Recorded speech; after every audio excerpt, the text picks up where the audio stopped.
अरे माँ, तुम फिर मेरी बात को अनसुना करके यहाँ मिर्च तोड़ रही हो। मैंने तुम्हें कितनी बार कहा है कि तुम्हें मिर्च नहीं तोड़नी चाहिए। तुम्हारी तबीयत ठीक नहीं है, तुम मेरी बात क्यों नहीं सुनती? अरे बेटी, तू कब आई? तू नहीं थी तो सोचा थोड़ा काम कर लूं। तेरे रहते तो मैं कोई काम कर ही नहीं पाती। तुम्हारी तबीयत ठीक नहीं है, तुम्हारी भलाई के लिए ही तो मना करती हूँ। मैं हूँ ना माँ, फिर तुम काम क्यों करती हो? सारा दिन यूं ही बैठना मुझे अच्छा नहीं लगता।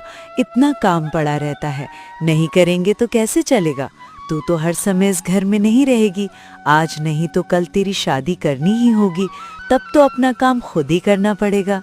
क्या तुम सारा दिन मेरी शादी के बारे में ही सोचती रहती हो? और कोई चिंता नहीं है तुम्हें? बस शादी शादी। क्या मुझे अपने से दूर करना चाहती हो? जिसकी शादी लायक बेटी होती है उसके मन में कितनी चिंताएं होती हैं, ये तो नहीं समझेगी।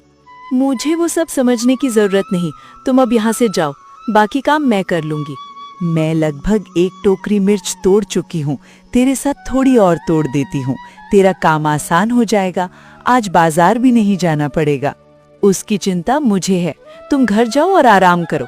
हाट तो शाम को लगेगा, तब तक मैं सब काम कर लूंगी। लेकिन मुझे कोई लेकिन नहीं सुनना, जो कहा है वो करो। चारों तरफ कितना अंधेरा हो गया है। आज मिर्च बेचते बेचते देर हो गई। माँ घर पर मेरी चिंता कर रही होगी। मुझे जल्दी घर पहुंचना होगा। ये क्या, तुम लोगों ने मेरा रास्ता क्यों रोका? छोड़ो मेरा रास्ता। अरे ओ नीलम, ये चांदनी रात में कहाँ निकल पड़ी हो? और तुम्हारा रास्ता छोड़ने के लिए थोड़ी ना रोका है। ये बताओ, इतनी रात में क्या अकेली घर जा रही हो? तो डर नहीं लग रहा है? अच्छा चलो, कोई बात नहीं, जंगल वाले रास्ते से चलो, हम स्वयं तुम्हें छोड़ आते हैं। आओ मेरी नीलम। मैं जंगल से क्यों जाऊं? मैं इसी रास्ते से जाऊंगी। रास्ता छोड़ दो, वरना अच्छा नहीं होगा। अरे तो कर क्या लोगी? हैं, क्या कर लोगी? हेलो, बाजार में तेरी वजह से हमारा धंधा नहीं चलता। अच्छी मिर्ची लाती है ना, हम खरीदना चाहते हैं तो हमें देती भी नहीं। अब बता तेरा क्या होगा? बोल, अरे बोल ना, अब क्यों बोलती बंद हो गई? तुम लोग आधी कीमत भी नहीं देते, इसीलिए नहीं देती। दया करो, मेरे साथ ऐसा मत करो, हम बहुत असहाय हैं। कोई है, मुझे बचाओ, छोड़ो, मुझे बचाओ, छोड़ो, मुझे बचाओ। ए बदमाशों, तुम्हारी इतनी हिम्मत कि एक लड़की पर हमला करते हो, हैं? तुम्हारी तो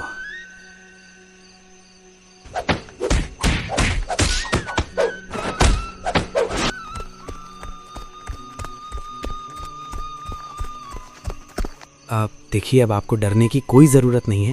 आइए, मैं आपको घर छोड़ देता हूँ। आइए आइए आइए आइए। वो भाग गए हैं। धन्यवाद, लेकिन घर तक आने की जरूरत नहीं, मैं खुद चली जाऊंगी। मेरे इकलौते बेटे की शादी है। 10 गांव में सबसे अच्छी लड़की चाहिए, कोई भी लड़की नहीं चलेगी। अरे आपके बेटे के लिए तो लड़की ढूंढते ढूंढते थक गया मैं। 50 से ज्यादा तस्वीरें दिखा चुका हूँ, फिर भी आपको कोई पसंद नहीं आई। तो अब मैं क्या करूं उसमें, बताइए। मैं तुम्हें कम पैसे नहीं दे रही। अच्छी लड़की ढूंढना तुम्हारी जिम्मेदारी है। जैसे भी हो ढूंढो। इस बार एक अच्छी लड़की है, गुणवान है, सुंदर है, हर तरह से अच्छी है, हीरे का टुकड़ा है, टुकड़ा।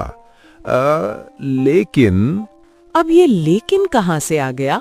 देखिए, लड़की का परिवार थोड़ा गरीब है। अब माने कि आप लोगों जितना अमीर नहीं है। गरीब मतलब झंझट, हमारे साथ तालमेल नहीं बैठा पाएंगे, बाद में समस्या होगी। आहा माँ, ये कैसी बातें कर रही हो? भगवान हमें भी गरीब बना सकते थे। देखिए, लड़की अच्छी होनी चाहिए, बस गरीब होने से क्या फर्क पड़ता है। भाई मैं राजी हूँ। अब आप माँ एक काम करो, ये शादी तय कर दो आप। बस अब तो मैं इसी लड़की से शादी करूंगा। मेरा बेटा इतने दिन शादी से मना करता रहा, अब खुद कह रहा है।